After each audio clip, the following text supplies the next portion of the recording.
The day began in the color of tin.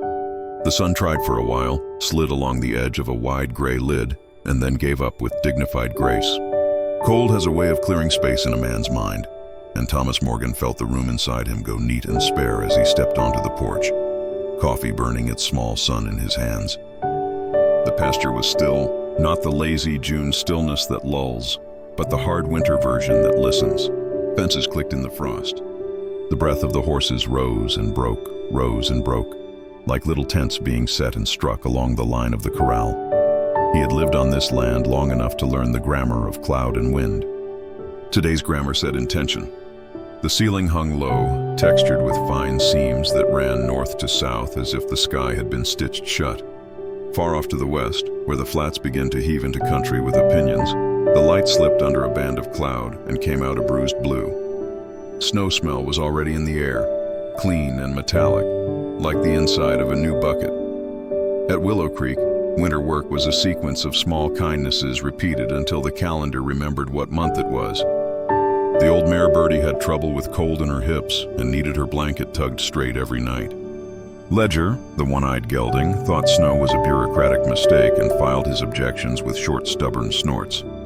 Button, the roan pony with a lobbyist's persistence, made a formal petition for apples whenever he saw a pocket.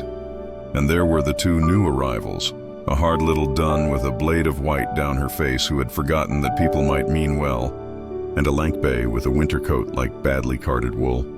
Thomas took his coffee and moved through the sequence. He cracked the ice on the trough with the blunt end of a shovel and watched the circle widen to accept water again. He spread straw thick in the windward stalls and turned the bales just so, because corners matter when the world wants to steal heat. He checked latches, then checked them again, memory of wind in his wrists. He ran a hand down Birdie's neck and felt the old fire banked there. He slipped a halter on the dun and took her just to the door and back, a walk that meant nothing and everything at once. He cleaned the little heater that lived on the low shelf by the tack room and coaxed it into its small, steady contribution. By noon, the air had a taste to it that said soon. The radio gave maps with arrows and adjectives.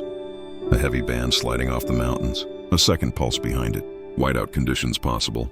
Roads not advised, electricity likely to go if the ice arrived first.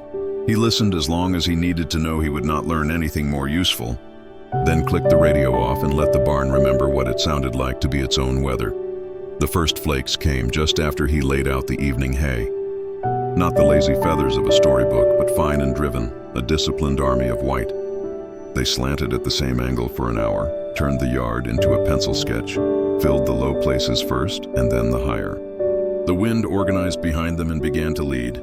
Thomas closed the big doors most of the way, left the top halves open. The barn knows how to stand against weather if the man inside it lets air move like breath. Toward dusk, the storm found its voice. Snow thickened. The wind arrived with a body. It pressed at corners and tested the moral character of seams. It took all the small sounds of the place, boards, hinges, buckets, horses breathing, and wove them into a single strong thread. The world beyond the door narrowed to a few feet, and then a few inches, and finally to the shifting lace of flakes tearing themselves apart against the frame. He made the night plan in his head, and then out loud, because evenings in weather like this listen better when you speak in declarative sentences. He would rotate water every hour, keep the top skim of ice from building and stealing the horse's appetite. He would walk the line of stalls after each round and lay a hand on each neck, because touch remembers what heat forgets.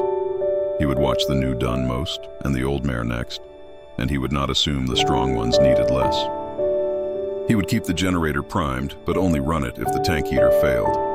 He would eat when he remembered and sleep in the tack room when the wind allowed. The electricity did its civilized best until dark and then let go. The barn adjusted without complaint. Lantern light softened all edges. The horses calmed at once, the way animals do when light stops speaking in the fast, jittering accent of bulbs and returns to the slower idiom of flame. He took the first rounds of water, breaking ice with a gloved hand before it was real ice, pouring the unfrozen layer into a second bucket, carrying it down the line. Birdie drank like a polite woman accepting tea she did not ask for. Ledger pretended not to be grateful, and then was. Button sniffed for apples and forgave the absence faster than usual.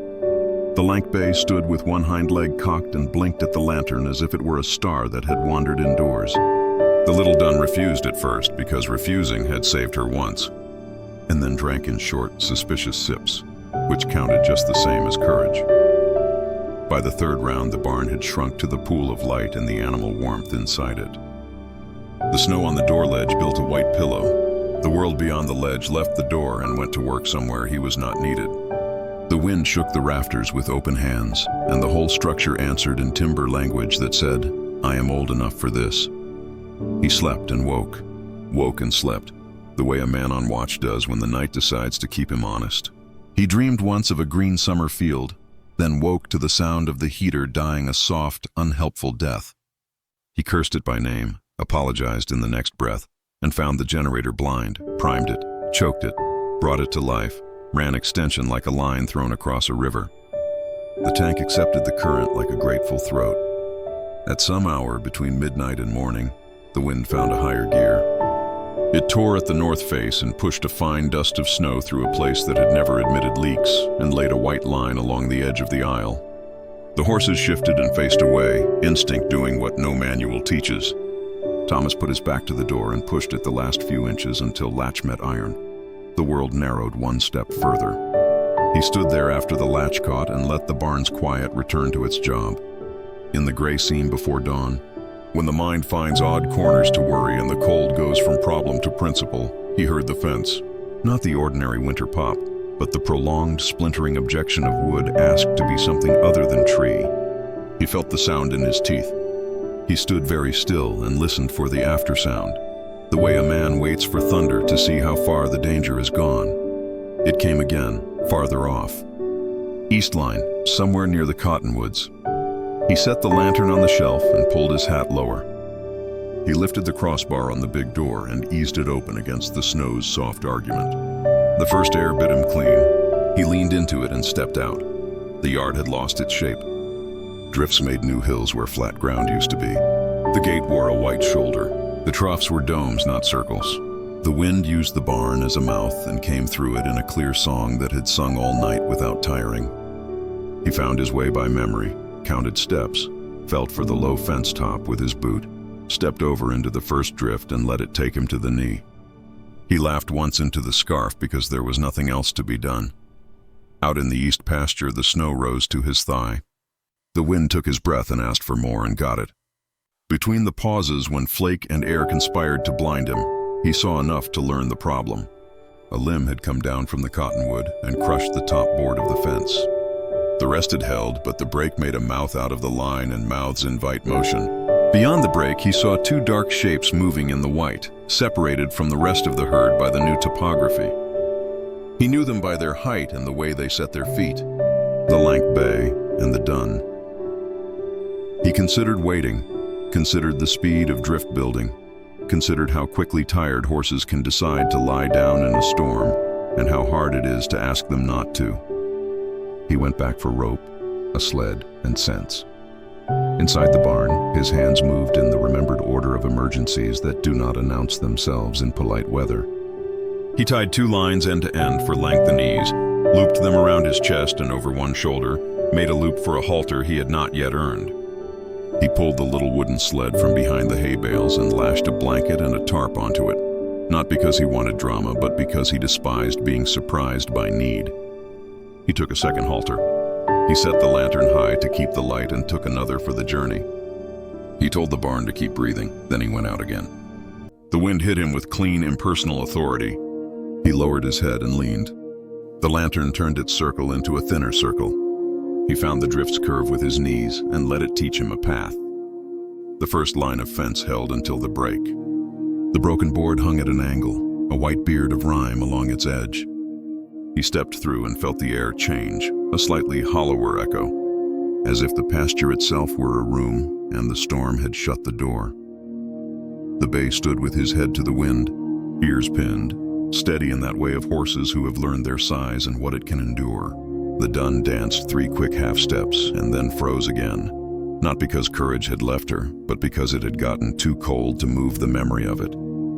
Snow had crusted along her whiskers and gathered a white frost on the short hairs along the inside of her ears. Her eyes were too wide, not in terror, but in the hyper-focus of survival. He spoke. "Because this land believes in sentences even when the world turns to noise. Easy," he said, and then the names he had not meant to have, and then the ordinary home words anyone will recognize when they are far from easy and need home. He went to the bay first. Because steadiness is a tool you borrow in a storm. The big horse sniffed his face, blinked into the lantern, and took the halter as if it were a rope thrown across a river to a man who has already decided to cross. He looped the lead through the chest rope around himself and let the horse's warmth soak through his coat into the place where fear tries to build a little house. The dun took longer. He let her look, let her step and step back, let her compose herself. The wind used the pause to find fresh arguments. He was patient at first, and then less patient, and then finally the version of patience that looks like calm and is built on a decision. He moved sideways, not toward, and when she breathed out, he stepped into that breath and touched her nose and found the halter already lying across it, as if the world had put it there. Sometimes you do not earn a thing you would have sworn needed earning. He took a step, and the dun took a step. He took another, and the bay moved with him. Then the wind pushed a cloud of snow lateral across the three of them and rearranged everything he thought he knew about balance. He planted his feet and bent his knees and let the lines hold until the air remembered that bodies have weight. The first drift swallowed them to the thigh. He pushed with his hips, pulled with his shoulders, let the bay's mass become a rudder, and the dun's quickness become the small corrections a boat uses to avoid rocks. Snow overflowed the tops of his boots and made small private winters in each. The lantern in his hand carved the night into a tunnel long enough for a few steps at a time, which is all a tunnel owes a man. Halfway to the break, the ground changed note under his boots. He felt it in his ankles before his mind produced the word ice. The creek had jumped its bank in the last thaw and laid a thin skin under the new white. He tested with his weight. The first step held. The second held. The third cracked with the clear, high voice of a thing breaking where it should have held. He stepped back and redirected, took the line a little farther toward the cottonwoods where the snow piled deeper, but the water had not remembered to be creek. When at last they reached the break, he felt time resume, the way it does when danger is no longer a question but a number you can hold in your hand. He led the bay through and tied him on the inside, then came back for the dun, who made a formal declaration of doubt and then followed the line of his shoulder, as if the shape of belief could be borrowed with a single muscle. Inside the yard, the wind did not immediately turn kind, but it lost its interest in them. He took the halters off in the lee of the barn and let the dun taste the smell of a place that had remembered its animals even in the white. The bay stood and put his forehead to the door, as if he were reminding wood that it had a job. He took them in, one and then the other, and felt the temperature change announce the fact of shelter. He led the dun into the narrow pen inside the aisle where he could see her, and she could decide to see the room. He put the bay in the first stall and shut the door and stood with his hand against his ribs until his breathing believed him again. Only then did he look down at himself and understand how cold he had become. His mittens had soaked through. His jeans had worn a film of ice across the front and grown rigid, like armor made from the weather itself. He flexed his fingers until pain found them, and then kept going until the pain turned to heat. He went back for the sled and the blanket he had not needed and retrieved both, oddly grateful for the uselessness. He tied a fresh board across the break in the fence with baling wire that would make a carpenter sigh but keep snow and doubt in their lanes for the night. He let the wind scour him clean of thought and then went inside to the sane narrowness of the barn. The night did not stop. White hours can be longer than dark ones. He made the rounds and made them again. He watched the dun choose the water and then later choose rest. He watched the bay put his nose in the corner and sleep standing, a competent geometry, old as any hymn. He mended the heater's attitude one more time with a wrench he called by a name he would not use in daylight, and told the generator a story about spring it did not need to believe. Sometime just before dawn, when even the wind wears itself down to its bones, the storm shifted. The flakes turned fat and lazy. The air lost its knife and kept only its teeth. The barn took a long breath and let it go all at once, the way a body does when company stays past midnight and finally remembers to laugh.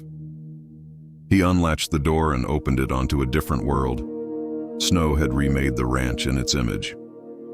The yard was a blank page with the story written under it. The roofs wore gentle domes. The drift that had stood a man high against the long shed had rounded itself into an improbable hill. Fences ran their lines like quiet music under a white stave. The cottonwoods stood burdened and dignified, like elders who had carried the table through the worst of the party and would not be set down until the last guest slept. He stepped into the hush and felt something in him match the world's quiet. The storm had taken. It had left. Now the work would be to put small things back where they belonged. He turned to call out, then stopped because voices break the morning in a way that footsteps do not. He did not have to call. The first head appeared at the door beside him, steam working in small tender puffs. Bertie looked out at her ranch and accepted what had been done to it as if forgiveness were heat. Ledger stepped up behind and chose the left-hand drift because it gave him a theater to sling his objection across. Button pushed his nose to the pocket where apples had been once in summer and where apples were not now in winter, and forgave faster than a man deserves to be forgiven. He went back to the Dunn's pen and found her standing in that confident way of animals who have learned to rehearse fear and found it boring. He opened the gate, did nothing with his hands, and let her walk out on her own feet. She stepped to the door and looked out and did not flinch at the white. She lowered her head to the snow piled there and breathed into it, melted a small cave and read what caves always say. Shelter is a shape. You can carry it with you in the size of your chest. By the time the sun, such as it was, found an opening and threw a single bright plank across the yard, the place had begun to remember itself. He shoveled the drift away from the pump until the handle spoke again. He pushed a path to the gate and then another to the house because houses get cranky when you pretend they are not worth visiting. He made calls to the neighbors, scratched names and needs on paper, promised to come with the truck if the road would let him, and with the sled if it would not. Mercy, he had learned, is a tool bag. You reach for the right size. In the early afternoon, the world softened. What had been hard broke its corners and let roundness in. Birds found the courage to write a few notes across the yard and then, liking the sound, wrote a few more. The silence turned from command to peace. He took the dun and the bay out in the small pen near the barn, set a flake in the lee of the wall, and stood where his shadow would not mistake itself for a predator. The bay ate with the deep composure of a survivor who has decided to keep surviving. The dun ate in quick, deliberate mouthfuls and then raised her head and counted the air. She looked at him and did not expect anything from the look except that it be returned. He returned it. They stood there a long minute describing to one another what winter had asked and what they had kept. The next day the road gave up its habit of being hidden and became itself again. In this part of the country, help wears a coat and shows up with a thermos. The deputy whose route took him across the lowland knocked once and came in without ceremony, because doors in a storm are belong to anyone carrying news or bread. He brought word of downed lines west of the highway, of a family co-op blown clear of hens and then reassembled by the same wind that had undone it, of an old man whose woodpile, covered, had remained a mountain and whose lungs, uncovered, had not. He took a cup of coffee and offered a coil of wire from his truck and a pair of hands to put it where it would do the most good. By noon, 2 neighbors appeared with shovels and a short list of things they would not leave without doing. They took the long shed wall first, reset a loose board, nailed batted tin back into the shape of true. They dug out the gate completely and tamped a path solid enough that even Ledger would no longer feel the need to argue with geometry. One of them climbed the ladder to check the ridge cap on the roof and came down with ice in his eyebrows and a tally of new screws required. The other stood with Thomas at the break in the east fence and told him stories about the winter of '95, when the snow had piled to the second rung on the windmill and the cattle had learned to follow a man's voice the way a ship learns the light from the right harbor. At mid-afternoon, a green bus appeared with a group of children shepherded by a teacher whose love for them had already learned endurance. They had been scheduled to come the week before and had not been deterred by weather so much as rearranged by it. They stepped careful into the yard, each one holding a mittened hand out the way a person sets a cup on a table where grief might be sitting. Thomas did not have a program for them. He had the barn and the horses and a room that had survived. It turned out to be enough. He taught the rules because rules are kindness when they are efficient. Below the eye, let them come. Stand where your breathing makes a map. The children listened with the eerie precision of the newly humbled. Birdie found a small girl with a hat too big and placed her chin on the hat's brim and wore it like a prize. Ledger partnered himself with a boy every teacher hopes for and every horse trusts, the kind who counts, not to own, but to be responsible. Button worked his old lobby and finally made a case so strong that 3 carrots appeared like sentences at the exact core of an argument. The little dun took the longest. She stood in the aisle and watched because watching had saved her. The teacher stood beside her, not facing, not asking, hands turned open and empty. The dun moved one hoof and found the idea of forward, then moved another, and discovered she could give and not be asked to give more. When at last her muzzle found the teacher's sleeve, the barn exhaled the quiet sigh of beams that have waited all day to be complimented on their patience. By evening, the ranch had that look of tired kindness places get when they have met the world's appetite and kept something for tomorrow. The neighbors waved from the end of the lane and promised to come back for the ridge cap in the morning. The deputy called from the lowland to say the old man with the woodpile had been convinced to move into his daughter's house for 3 nights and that the hens had been counted and all survived except for one who had decided to stay out and had then changed her mind too late and was now telling her story in a new tense. Thomas made one last round. Because last rounds are how you convince the day to close its eyes. He checked the tank and the generator and found the heater working from gratitude alone. He pushed a stray flake farther into the lee. He pressed a hand to each neck when he passed and felt the heat leap up and meet him like a dog that has wanted to be praised all day. He saved the dun for last because lessons are absorbed best at the end of sentences. He stood with her at the door and let her feel his shoulder at her shoulder and let the night write its last soft page. Later, on the hill where the willows wore their ice like costly shawls, he stood and said the only prayer he had ever learned to say without thinking. Thank you for staying. It had been the right one when a foal had shivered under an old blanket. It had been the right one when a dying stallion had asked a man to become a gate. It was the right one now, under a sky that had remembered how to be gentle. The wind brought the smell of wood smoke and the very faint sweetness of alfalfa under snow. He turned his face into it and let it carry the heat of him out and come back warmer. He walked down slow in the dark because walking slow in the dark keeps a man from imagining he knows the world's angles. At the door he paused and listened to the barn agree to keep the watch alone. Inside his house the electricity had returned. He turned on only one lamp and left the others to remember what night used to feel like. Before he slept, he sat at the table with the old notebook open to a clean page. He wrote 4 lines without pausing between them. Winter asks. We answer together. The cold is a fact. Warmth is a decision. He set the pencil down and let the words test their weight. He did not need more. He closed the book and laid his hand on it as if to steady the letters. Morning found the ranch ready to pretend that yesterday had been practice for today. The sky wore honest blue with a frost lace at its edges. The drift by the gate had a path worn into it by work boots and small boots and the peculiar square prints of a teacher's tidy purpose. The dun stood nearer the door than habit would have assumed. The bay rumbled a low greeting without moving his feet, as if his voice were the warm blanket he offered to the day. He took his coffee and did the rounds in the ordinary sequence and felt the extraordinary in each ordinary thing.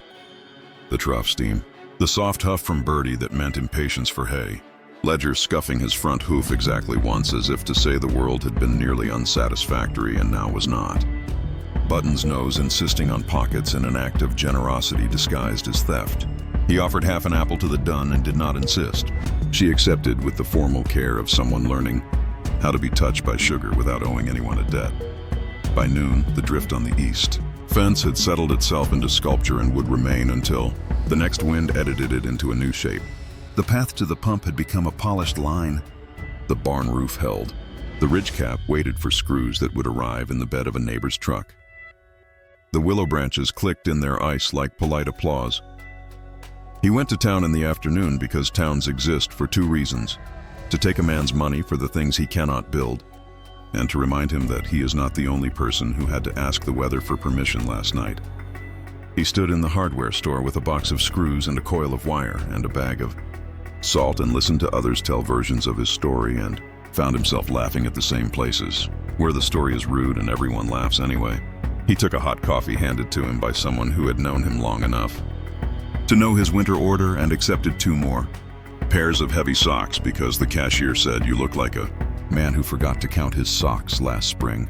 When he came home, the lane had acquired new tracks from the people he knew and one set from someone he did not. He found the source in the yard, a woman with a scarf pulled so high that only her eyes showed, standing still as if remembering how to ask for something. "Can I help you?" he asked, because sentences are the best doors. She lowered the scarf. Her face was the kind that had learned to hold grief without theatrics. "I heard you keep them through storms," she said. "We do our best," he said. She nodded toward the truck. Inside, on the seat, a small brown face with a white blaze looked out with that uncertain, overbright awareness of the very young asked to carry the weather alone. A colt, winter thin, blanket thrown across without buckles. Eyes that had not decided yet whether people were a choir or a crowd. "We lost the shed," she said. "We lost more than that. I can't keep him warm. I can't keep him." Thomas felt the old line in his chest, the one he had written long ago and had been writing every day since. "Bring him in," he said. They did, careful the way hands become when they remember their first good job. The colt used all four of his small legs to say he had no opinion at all, and then accepted the stall with that. Full body relief street animals sometimes show when they step under a roof and realize they are not expected to explain anything. The dun heard him and looked. The bay smelled him and approved. Birdie told the barn that order could admit additions. Ledger counted again. The woman stood there with empty hands and did not know what to do with them. "You can come back tomorrow," he said, "or any day after that. If this is temporary, we will pretend. If this is forever, we will do what forever asks." She nodded and put her scarf back where cold forgives. She looked at the colt, and at the man, and at the barn, and let her eyes say something her mouth would not risk. When she drove away, the tracks in the lane looked like a signature more than a departure. He stood a long time in the doorway and let the heat of the barn learn its lesson in him again. The storm had taken the shape of the place and made a new shape, and then stepped back to see if the people living there knew how to redraw lines. He thought of the notebook and the sentence from the night before and how the cold can be a fact and warmth a decision. He thought of all the small, steady decisions that had carried this place through the white. He did the last round late. He spoke each name to each neck. He left the door open to let a thin stream of night air say its piece and then close it behind itself. He hung his coat on the peg and felt the weight of it settle the day. He turned down the lantern and enjoyed the way the barn teaches darkness how to behave. When he crossed the yard, the snow squeaked under his boots and made a sound that most people would not call music, and he did. The sky had opened. A frost of stars hung so close you could read by them if you squinted. Breath made its own short comets in front of his face and disappeared as if they had somewhere better to be. In the stillness, the creek spoke under ice in the older language, and he listened, because he had learned that hearing the older language is half the work of staying alive. He stepped inside the house and stood for a minute with his back to the door and let the rooms put their hands on him. He looked at the lamp and left it off. He went to the table and opened the notebook to the page he had filled and added one more line without hunting for it. "Love is a weather you choose." He closed the book on the sentence and felt the barn across the yard agree. In the morning, the colt would discover that straw remembers the shape of a body and would be astonished at how warm astonishment can be. The dun would stand a few inches closer to the door. The bay would return to the business of being proof that endurance and gentleness are sometimes the same muscle. The children would send a stack of crayon drawings addressed to the horses, and the drawings would find a nail and live there through spring. The ridge cap would meet its screws, the fence would receive its wire, the road would forget the ruts that had tried to teach it humility, and the storm, busy 100 miles away, would be discussed over other tables in other kitchens, turned into story and lesson and warning and song, while here, in this square of winter with its gate that did not learn the word closed, a man would carry buckets and lay out hay and thank the white for what it failed to take. The cold would remain a fact. Warmth, as ever, would be chosen.